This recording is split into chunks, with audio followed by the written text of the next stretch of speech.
ఈ వీడియో చూస్తున్న నీకు దేవుడు ఎల్లప్పుడూ కాపాడుతాడు. కొత్తగా చూస్తున్న వారు ఛానల్ని సబ్స్క్రైబ్ చేసుకోండి, వీడియోని లైక్ చేయండి. ఇలాంటి మరెన్నో మంచి వీడియోస్ మీకోసం అందిస్తాము. ఇతరులు ఎవరైనా ఎప్పుడైతే నీతో మాట్లాడటం మానేసి నీకు దూరంగా ఉండటం మొదలుపెట్టారో అప్పటి నుండి నీ గురించి ఇక అందరితో మాటలు మొదలు పెడతారు.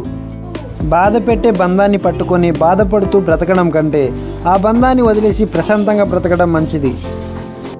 మనిషి బాధలో ఉన్నప్పుడు డబ్బు సాయం చేయకపోయినా పర్వాలేదు, కానీ మాట సాయం మాత్రం ఖచ్చితంగా చేయండి. ఎందుకంటే మీ మాట వారికి మనోధైర్యాన్ని ఇస్తుంది.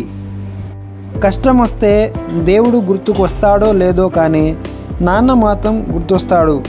ఎందుకంటే మనకు ఏ కష్టం లేకుండా పెంచుతాడు. కాబట్టి రోజు వారం అవుతుంది, వారం నెల అవుతుంది, నెల ఏడాది అవుతుంది.